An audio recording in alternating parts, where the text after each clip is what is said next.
हाय दोस्तों, आप सभी को हमारे YouTube चैनल देसी स्टडी पॉइंट में बहुत बहुत स्वागत है। आज हम लोग क्लास 7 के 18 जुलाई को हुए सामाजिक विज्ञान के वीकली टेस्ट के आंसर के को देखने वाले हैं। इसीलिए आज के हमारे इस वीडियो को आप लोग शुरू से अंत तक देखें और हाँ, अच्छा लगे तो अपने दोस्तों को भी ज़्यादा से ज़्यादा शेयर करें। तो चलिए दोस्तों, एक एक करके उन सभी क्वेश्चनों को देखते हैं। हमारा पहला क्वेश्चन कह रहा था कि पृथ्वी के चारों तरफ फैली हुई परत को क्या कहते हैं। पहला ऑप्शन है स्थल मंडल, दूसरा ऑप्शन है वायुमंडल, तीसरा ऑप्शन है जलमंडल या चौथा ऑप्शन है इनमें से कोई नहीं। तो पृथ्वी के चारों तरफ फैली हुई परत को हम लोग वायुमंडल कहते हैं, इसलिए इसका सही जवाब था ऑप्शन नंबर बी, वायुमंडल।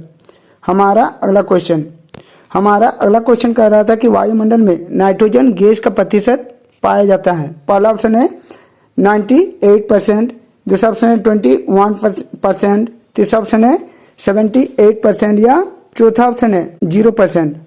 तो वायुमंडल में नाइट्रोजन गैस 78% पाई जाती है, इसलिए इसका सही जवाब था ऑप्शन नंबर सी। हमारा अगला क्वेश्चन कह रहा था कि विश्व पर्यावरण दिवस कब मनाया जाता है। पहला ऑप्शन था 8 जून, दूसरा ऑप्शन था 5 जून, तीसरा ऑप्शन था 10 जून या चौथा ऑप्शन था 11 जून।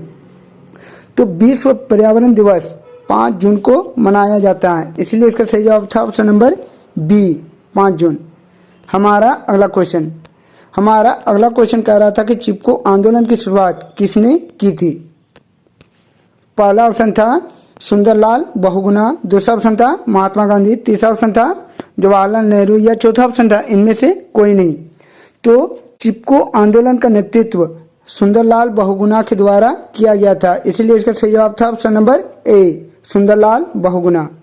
हमारा अगला क्वेश्चन कह रहा था कि तहकीब ए हिंद किसकी रचना है। पहला ऑप्शन है अल-बरूनी, दूसरा ऑप्शन है अमीर खुसरो, तीसरा ऑप्शन है हसन निजामी या चौथा ऑप्शन है मिनहाज उस सिराज। तो तहकीब ए हिंद पुस्तक की रचना अल-बरूनी द्वारा किया गया था, इसलिए इसका सही जवाब था ऑप्शन नंबर ए, अल-बरूनी। हमारा अगला क्वेश्चन कह रहा था कि मध्यकालीन इतिहास की जानकारी के कितने स्रोत हैं। पहला ऑप्शन था 1, दूसरा ऑप्शन था 2, तीसरा ऑप्शन था 3 या चौथा ऑप्शन था 4। तो मध्यकालीन इतिहास की जानकारी के 2 स्रोत हैं, इसलिए इसका सही जवाब था ऑप्शन नंबर बी।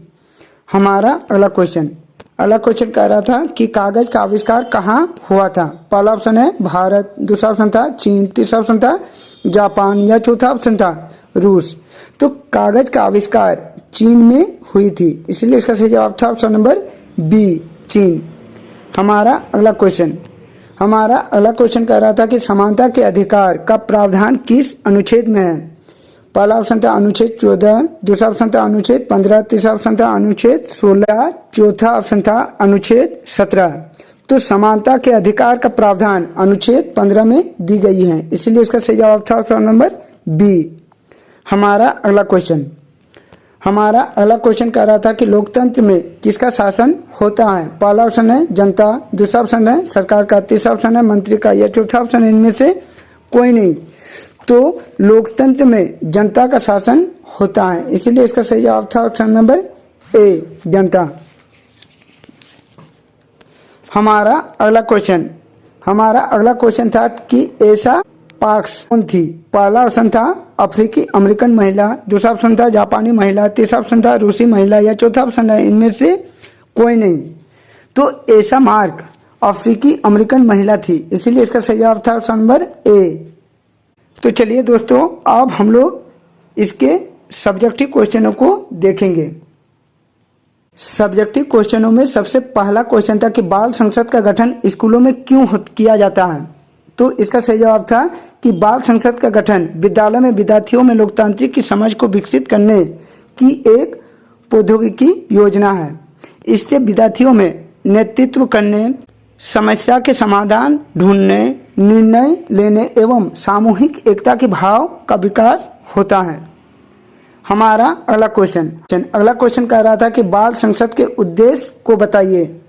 तो इसका सही आंसर था कि बाल संसद का उद्देश्य निम्नलिखित हैं, जैसे पहला कि विद्यालय विकास हेतु नई नई योजनाएं बनाना, विद्यालय के शिक्षण कार्य को बेहतर संचालन में सहयोग करना।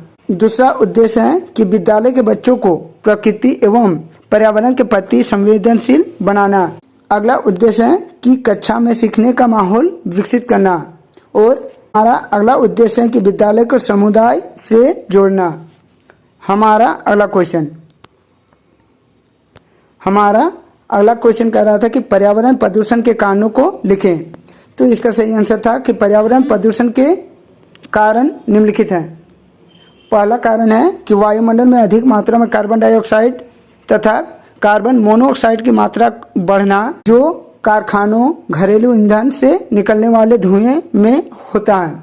दूसरा कारण है कि विभिन्न उद्योगों एवं कारखानों के द्वारा जहरीले रसायनों का स्राव, कृषि में कीटनाशकों का प्रयोग, मिट्टी और कचरे के कुप्रबंधन आदि जल प्रदूषण के मुख्य कारण है।